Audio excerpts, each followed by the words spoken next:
All right. Thank you, everyone. This is the 2 o'clock panel, collateral damage. And every time we do this, I'd like to have you guys introduce yourself, and we'll start with Natalia Wade. Hi, I'm Natalia Wade. I did 87 months in the federal prison. For cannabis. For cannabis. That's the cool part. My name's Anthony DeJohn. I was sentenced to a life sentence out of Syracuse, New York. Well, can we expand a little bit on that? You got a life sentence for cannabis and Did all my time in a penitentiary setting, which is rough time if anybody doesn't know. on to Randy. Hey, my name's Randy Lanier. Did 27 years of a life sentence. Got out 10 years ago, and I'm just blessed to be here. Thank you.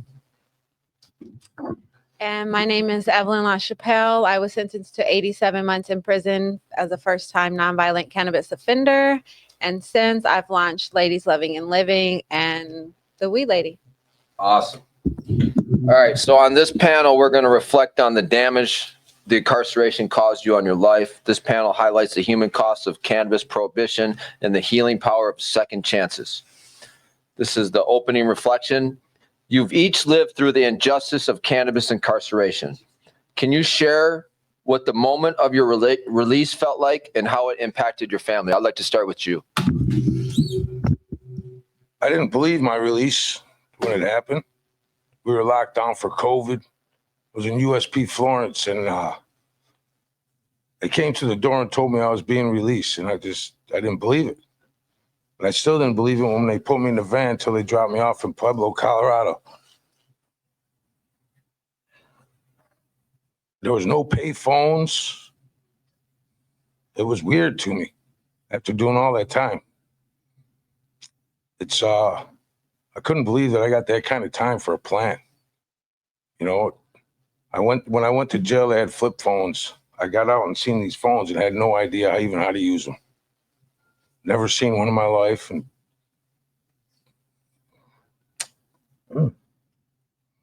it was amazing to me to be free. It really was. And it's amazing that I was called to come and help try to free these gentlemen out of prison that are still in there that have no business being in there when it's legal on the state side, in my eyes. I mean, the law makes no sense to me. How can it be legal on the state side, but it's not on the federal side? It's beyond me. It just blows my mind away that us as taxpayers is paying for people to sit in jail for something that's legal. It's impacted my life, my family's life. It's just, it's hard to explain, to go through it. You see the stores selling it and you know people are locked up. I had correction officers laughing at me in USP Florence, telling me they could walk in the store and buy grocery cart fulls. What are you doing in prison? And I was over there for, I think, 4.5, 5 years. How do you think that felt? You know, they just were like, what are you doing? So since we started the story, so just to be clear, President Trump let you out. You didn't have appeal. Nope. Got full clemency from President Trump with 10 years of paper when I got out, which I think is wrong too.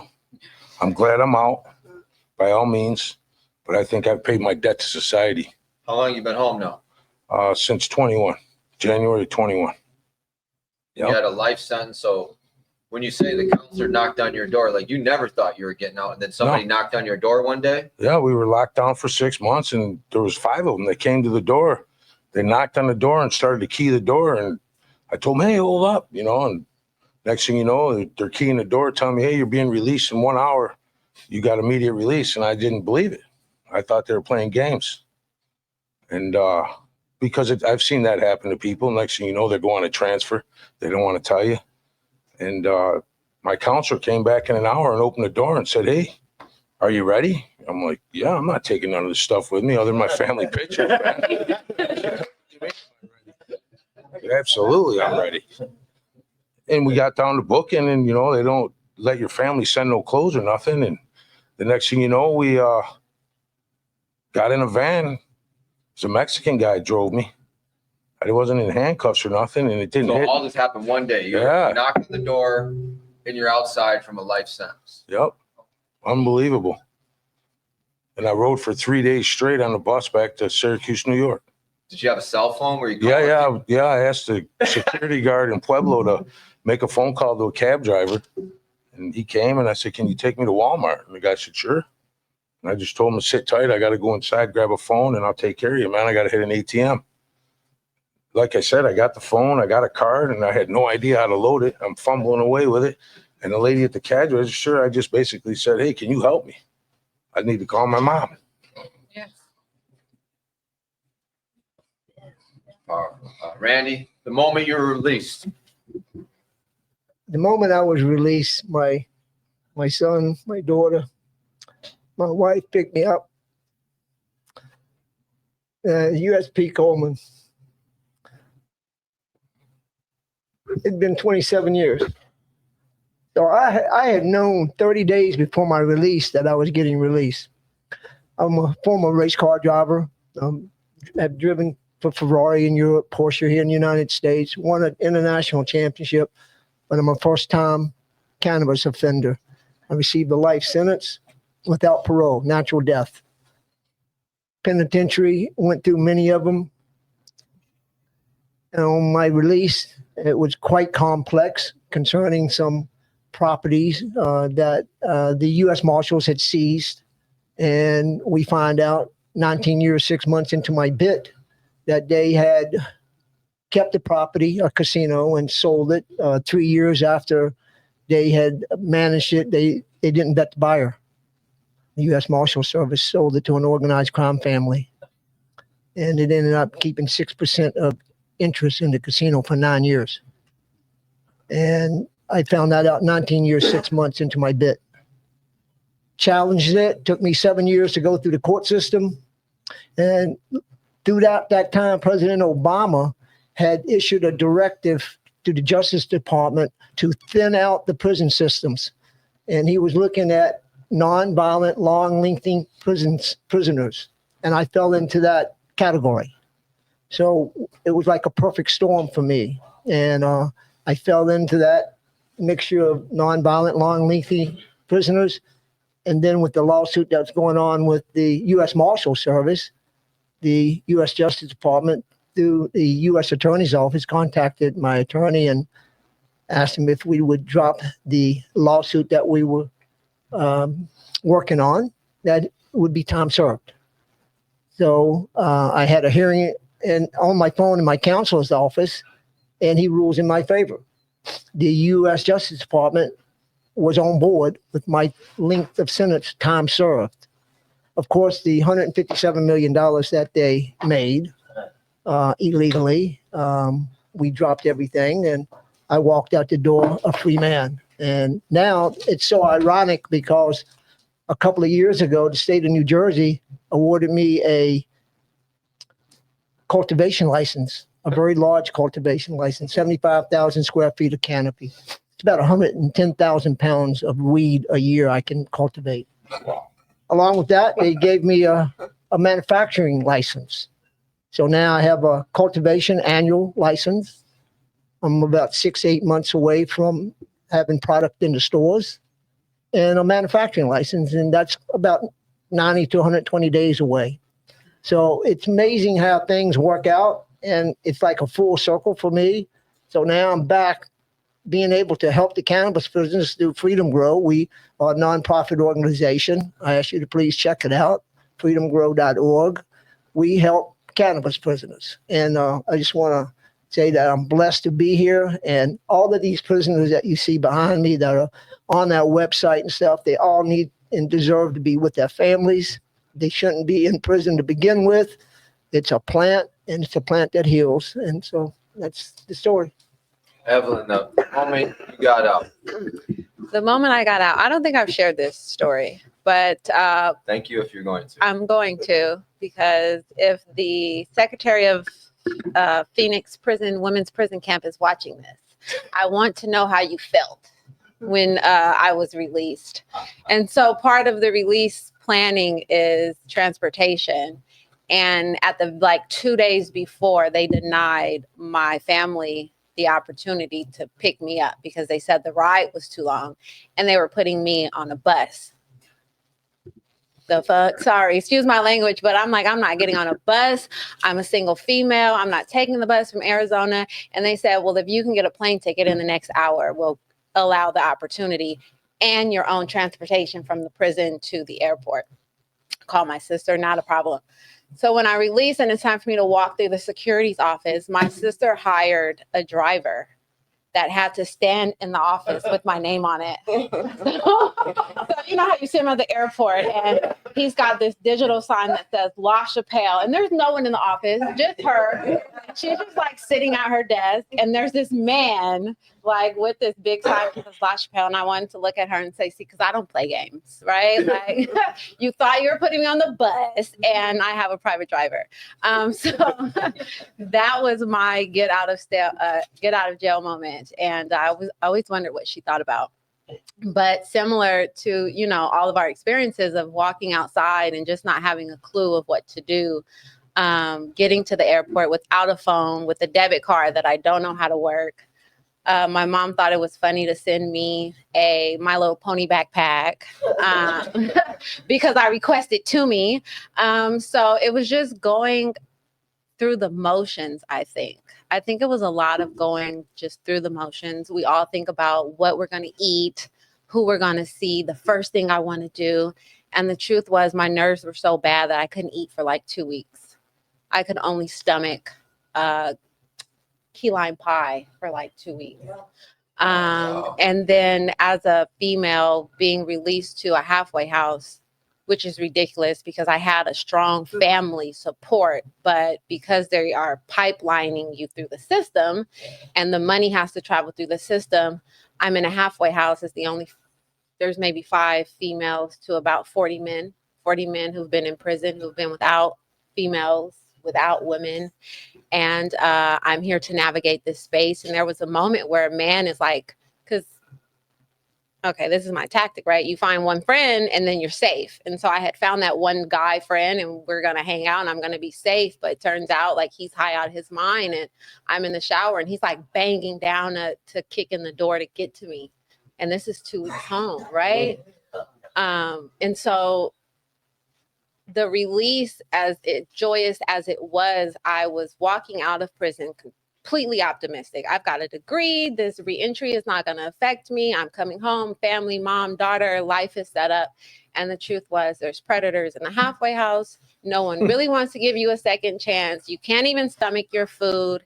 And your daughter, who is used to having a mom that is vending machines, card games, chess, and all the other. Now she has a mom that's worried about eat your vegetables, do your homework, and it's bedtime. Like coming home wasn't the rainbows that we all imagined it would be in the first. It takes some adjusting. But nonetheless, the flex for the security made me excited. You remember the first moment you got out, Natalia, if you want to share that with us? Yes.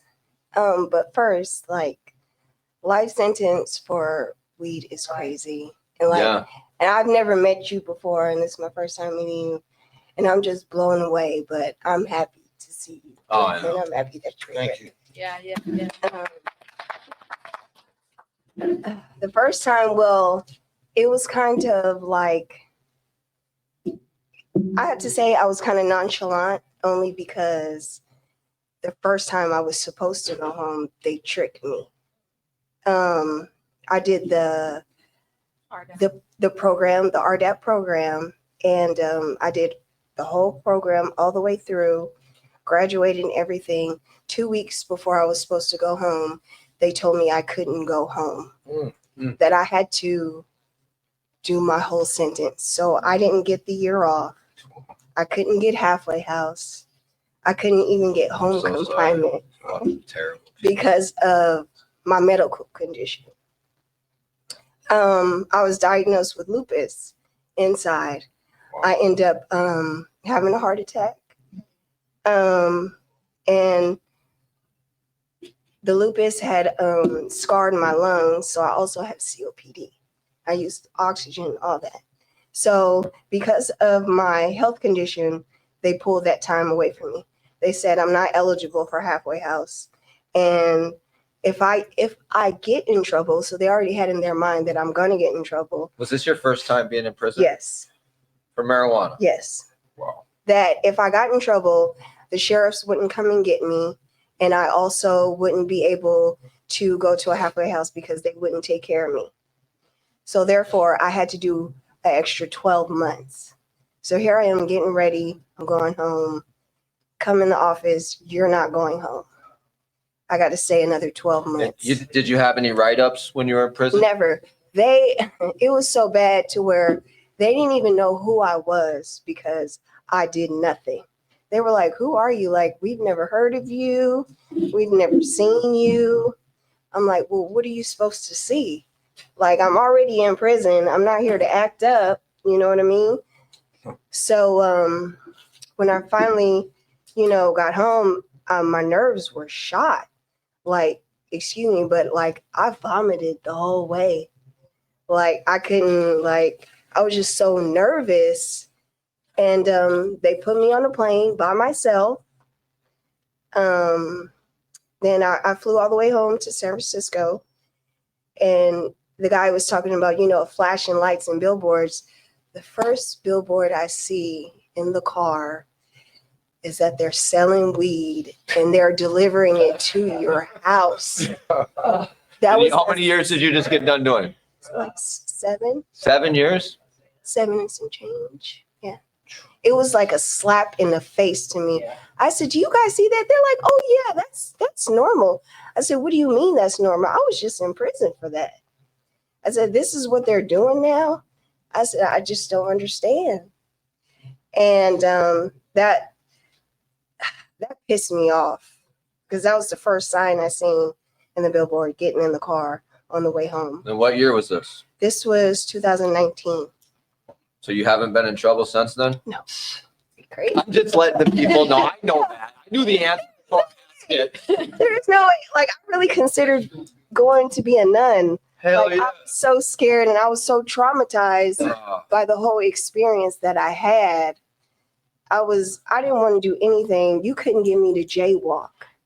I'm not doing nothing. It was hard to get you up here. Yeah.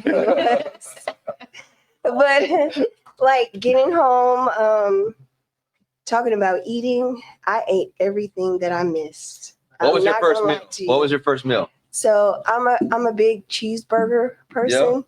So I had everybody meet me at my favorite cheeseburger spot. Love it.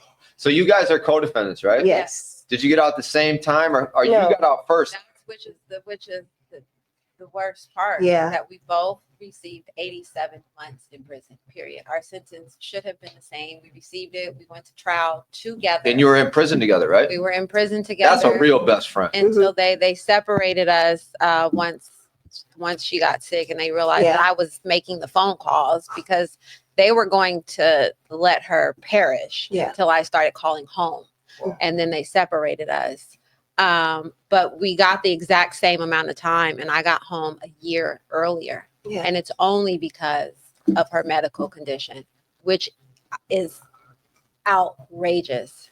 And it never set well with me that I was home and Natalia was still in the medical. Because I'm banking on, we're gonna get out together. I'm like, yeah, man. My girls are way. And You guys are then- loyal. But I did meet her Like at Nation. Yeah, I was there for yeah. the burger. I was like, God, I have to wait 12 more The Victoria's months. Secret bag, Like, yeah. It was crazy. It was awful. Well, we're glad you out. So the next question is going to be really tough. We've talked about how you were incarcerated unjustly for a plant that grows from the ground. What would be the biggest burden on your family? And I know you were a mother during your incarceration. Your father. Were you a mother or no? No. No. Okay. So what would be the biggest burden? I know my mom missed me a lot, but she could do without. I'll be all right. I got a brother. Right. We were actually talking about this yesterday, actually, in regards to Parker, right? There's several burdens, but one burden is feeding. me, right? Like I maxed out commissary every month, $360 a month. So your family took care of you financially. Then the phone, all 300 minutes a month, I maxed out. And so there's a financial burden of people on the outside still needing to take care of me. My daughter's been in private school her whole life, so the family had to like band together to split up that payment. And so there's like a real financial burden to being in prison when you have a loved one in prison. And then someone had to raise my daughter. Like my mom, my stepmom, they did a wonderful job, but we're talking about women who were in their early and mid 60s who had no intention of being a mother to a toddler again. And what if they wouldn't have been there? I couldn't imagine, right? And I lost my stepmom mid through my sentence to her battle with cancer. And some of the burdens don't go away. Some of the burdens will live with you forever. And I always say when a judge sentences you to whatever time he sentenced you to, he can't imagine what life, he doesn't know that you're going to lose a parent. Some people have lost children. Some people have, and they didn't let me go to the service. I didn't get to say my goodbyes. And so the burdens, I think even 5 years home, haven't been processed. My daughter hasn't been able to process what it was. How old was she if you don't, when you went in? Her 4th birthday was on Saturday. I went to jail Monday. And then I came home. And when I dropped off, I went to trial. So when I dropped off on Monday, I was confident that I was going to win. So I was confident that I'll be home. So you got dragged into like a fake conspiracy where a bunch of people said you were involved in where somebody was selling a bunch of cannabis conspiracy and you were like an accessory to the crime, and they gave a mother 87 months. Yeah. I put how much I allowed cannabis profits to be deposited into my account over a period of 9 months, actually while I was pregnant, right? And it was probably a total of like $750,000. Which is a joke, right? This is $1 billion industry, traded on the global trade stock exchange, deemed essential during the global pandemic, and they're worried about a little $750,000 profit. And a revenue might not even be for sure revenue. And my take home, right? Because I was just doing a favor for a friend, couldn't have been more than $15,000. Over 8 months. Over 8 months. And you're running, So what my gain was, let's say 15,000, I gave up 87 months of my life for. Never got to bury my stepmother. Missed out on 5 or 6 different birthdays. Like my sister sent me a picture yesterday of my daughter.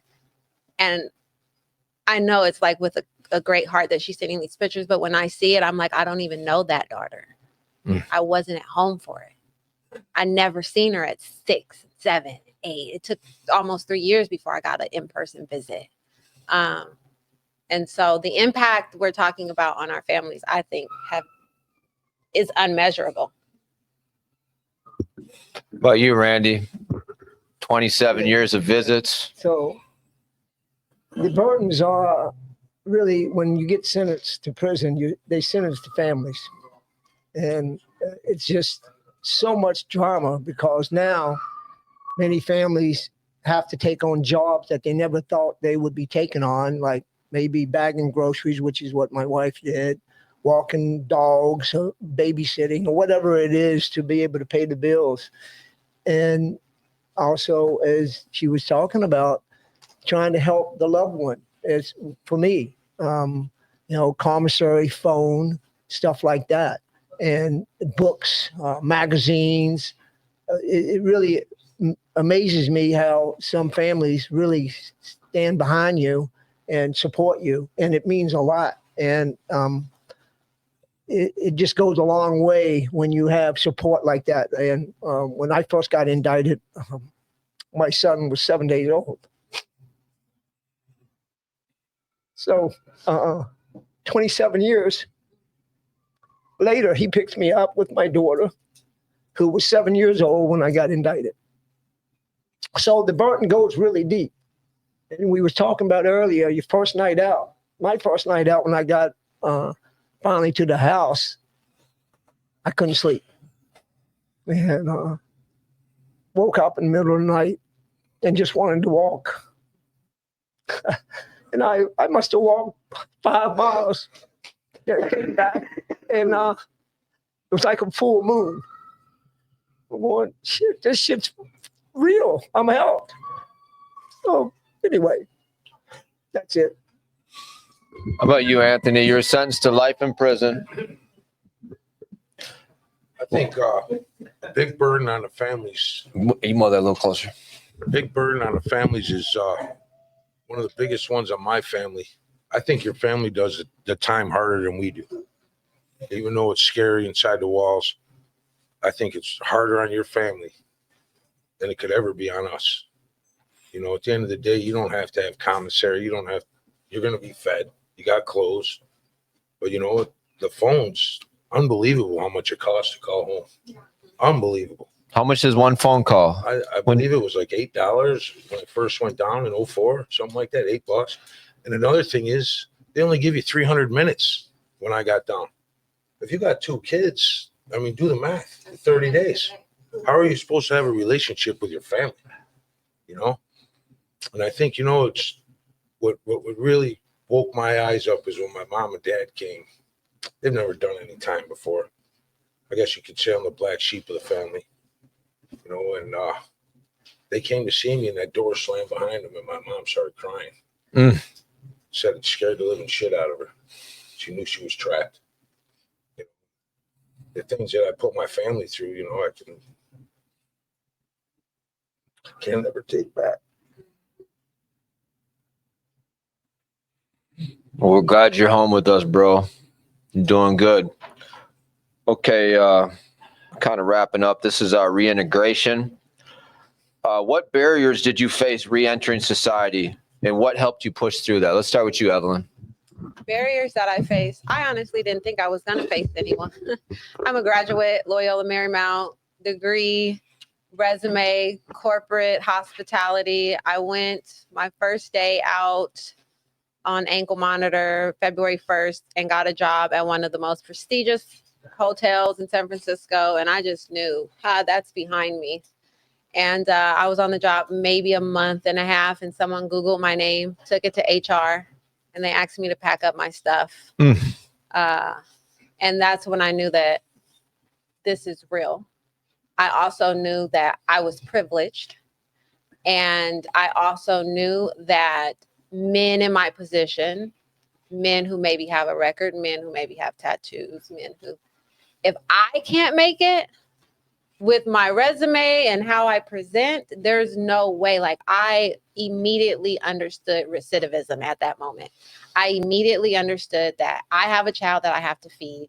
The only thing that matters to me is financial stability, and you all won't give me a job. If I had criminal friends, like, what are your options? So I immediately understood it. And so now I sell weed. No, right? Didn't learn nothing. Learn nothing, but I do feel like No more money laundering, all right? No 750,000. No. I do feel like I was pushed here because the fact is second chances are not real.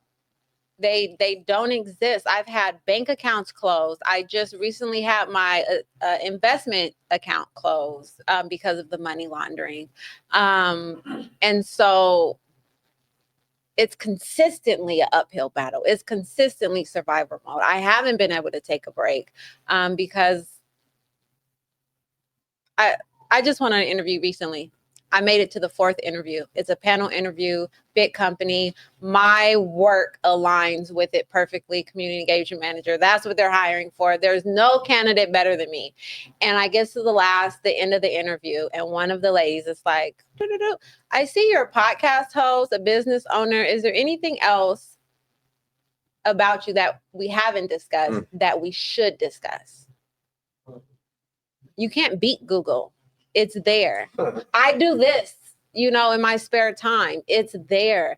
And so as much as they say, take it off the application, there's second chances. People are going to hire you. The minute you hit Evelyn LaChapelle, it's like, oh no. And so I have had no option but to bootstrap it and hustle. I still have a kid to feed. I still have bills to pay. And so callaweelady.com. Right. So you tried the corporate, I continue and they to kicked try you the out, corporate. even though you're a beautiful woman with a degree. They kicked you out because of your felony. So now you're back to hustling. And now I'm back to hustling. And But legally through the state. Yes. Legally. Hopefully. Through the state. So they say. Also at the lake. Also, you can call me. All right, Randy, same question. What are the barriers you've faced since re-entering, if you've had any? Because you're always so happy. I don't understand. When I come out, I was sentenced to 6 months in a halfway house. So I got a job at the halfway house making minimum wage, $7.25 an hour in Florida, passing out tickets at a parking lot that my friend happens to own the mall that I'm working at. So that job moved into a manager, and I first had a place to live at his house, and was blessed in the racing community. I have some friends that had race cars, and they asked me to drive some races to get back in the driver's seat, and that led into an instruction job in a Corvette school. So a lot of times in life, it's who you happen to know and stuff. So I was really supported with the racing community that I was involved with before I went in. I was a black sheep. When I went in, the racing community kind of didn't want nothing to do with me. But now I come out and they like pat me on the back. And so from there on, a few years ago, I applied for a social equity cultivation license in the state of New Jersey and was awarded a social equity license and a manufacturing license. And I find myself now will be in the weed game in a very big way here soon. Currently building out a facility. Octane. Since I've written a book, since I've gotten out, my first book called Survival of the Fastest, and became a bestseller, which is I'm amazed at some of the things that God puts in our place and people in our life, because I've recently optioned it for a full feature film, and they've attached a director, a screenplay writer, and so that's moving forward. I'm whether or not we're what we want to call success, to me, is it's not financial. Success is when your actions meet your intentions. They mirror each other. And the last few years, I was the CEO of a nonprofit organization called Freedom Grow, and we support cannabis prisoners. And we have amazing programs going on to help these people and their children. And so we do a holiday fundraising. We support the prisoners with commissary money to help them with their commissary and their phone bills and so forth like that. And just have met amazing people and gotten so much support from the advocacy community. And just a part of really trying to pay it forward. I like to say each day of our life, if we can be the best version of ourselves, that's one simple thing. If you can uplift one person in your life, you've done something. So that's why I'm here at this podcast. I hope to spread the message for Trump to release all these cannabis prisoners, bring them home so they can be part of their families. Well, we got a Trump releasee right here. So what's been the biggest barrier since Big Donald let you out at the end of his term last year? One of the biggest things for me is when I got back out on the streets is the way people act these days. It blows my mind away. It's not like it used to be where you can knock on your neighbor's door and get a carton of eggs or a loaf of bread. If you knock on your neighbor's door today, they're going to look at you crazy. Why do you even pull a gun on it? The world is so self-centered, and it amazes me, and it still bothers me today. Obviously I came out with a serious chip on my shoulder, and I'm still working on it. I mean, that's something that you have to have to be able to walk in the prisons. Is basically no nonsense. How many years in the USPs did you have to do? 17 and a half. I did all my time in the maximum securities. Never got a chance to a nonviolent criminal. I wasn't in prison 45 minutes. We were in the laundry room, and I watched someone get murdered from me to you away. 45 minutes of just getting in the prison system. And I was like, 17 wow. years of that. So as you Right. integrate, It just blew my mind away. It just, and then you come out here and you try to get a job and they find out that you had a life sentence and for narcotics, marijuana, they call it, whatever, which is, I believe, a plant that the creator put here for us to use. Don't abuse. how can you abuse it? I don't think you can. I don't think anybody's ever overdosed on it. And it blows my mind the way that people are still in prison for it right now. It's 2025. That hurts my attitude knowing that, because we know the seriousness of prison and we see all these people making all this money and we still have people incarcerated for the same thing. Yeah. And then a lot of the people that own the businesses, some of them help. We have a lot of, but the people that own businesses that don't help these guys is ridiculous. Yeah, unaware. There's so many of them up in New York. It's not even funny. That's why I credit Evelyn and Randy, because you guys have been at this for a while, educating people, just that people are in prison. Because I know in Minnesota, I kind of followed your guys' lead and like just letting people know, hey, people are in prison for federal marijuana crimes. A lot of people open their eyes, just educating. So that is something we do. So for you, what was the hardest thing when you got out of prison? The barriers that? The barriers for me, as of right now, is I'm struggling to get a vehicle because, my medical conditions, I have a lot of appointments. I see a lot of specialists and things like that. I live with my family. They had to really move their lives around to accommodate me. And I'm very grateful for that. But I see that, being formal incarcerated, for marijuana, it's hard to get employment, and especially with your medical condition. And, I'm on Social Security. So, how far does that get you? Yeah. You know what I mean? So it's a struggle every day. That's one of the things you just mentioned it. So we have a felony for marijuana, and that's still the same felony for selling meth, That's crazy. So really all we have is the network of each other, the formerly incarcerated individuals, or we have business owners that are making money off of what we went to prison for, hopefully will help us, or we start our own businesses because we have a felony, not a it's a marijuana felony to us. I think it's cool. I love my felony, but social equity, hey, it's great. But for you, it might be a burden, So we're forced to start our own businesses. Okay, so we'll end this. What message would you guys like to give the people incarcerated on cannabis charges, especially those with long sentences, life sentences? We got Parker Coleman, he's got 60 years. Frank Rogers, 22. My man Michael Woods, life sentence. Edwin Rubis has already been in 27 years. What can we tell these people? What's the message? Let's start with you, Evelyn. I honestly don't have a message for them because they're in the prison. The message, they live with it every day. I don't think there's any words that can comfort someone sitting in prison while this industry generates over $1 billion in revenue.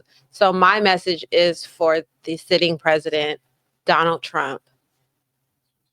If you can get your felonies pardoned, if you can act above the law, there's no reason why Parker Coleman is still in prison for a nonviolent cannabis offense. My message is to the industry.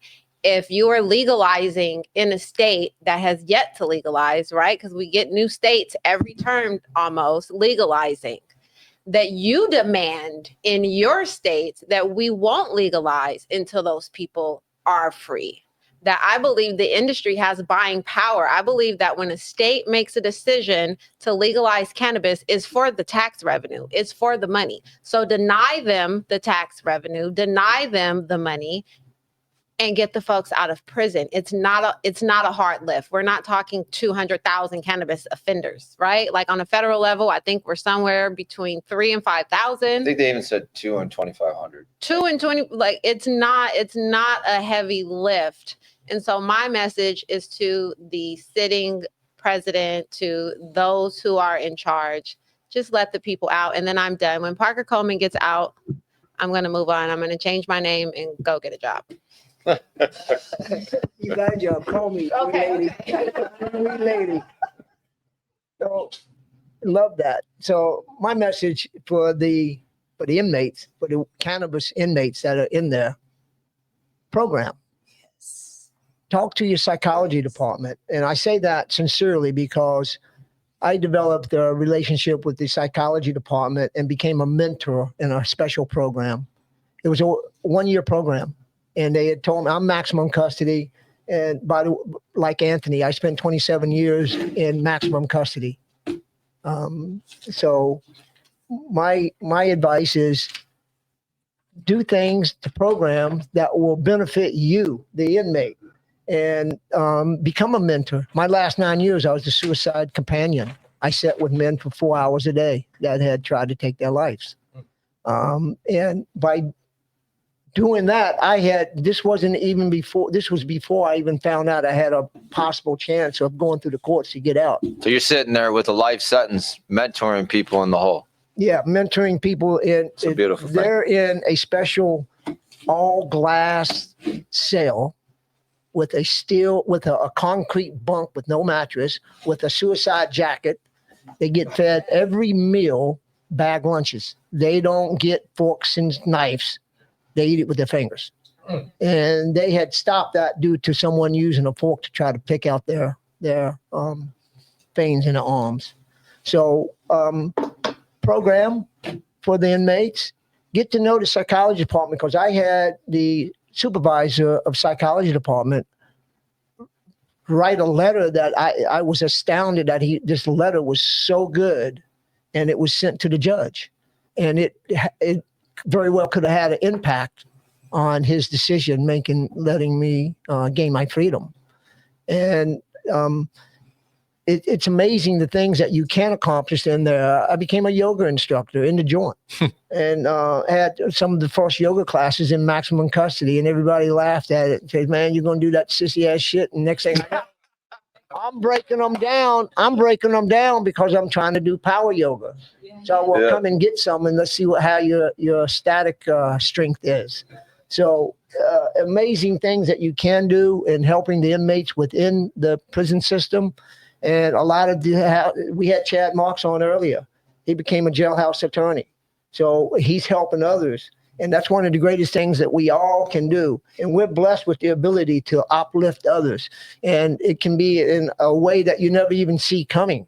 And just by giving someone a smile or shaking someone's hand and wishing them a good day. So there's a lot of positivity things that can go on while you're in the joint. And actually, this is going to sound weird, but it was probably what I needed, because back in the day in the 80s when I was out importing and bringing in large-scale loads of cannabis and making tons of money, I had kind of not put my best foot forward, and it was more about me maybe, when it could have been about others and so forth like that. So sometimes when we go to prison, we actually make ourselves a better person. It makes us really realize gratitude, what we are grateful for right now.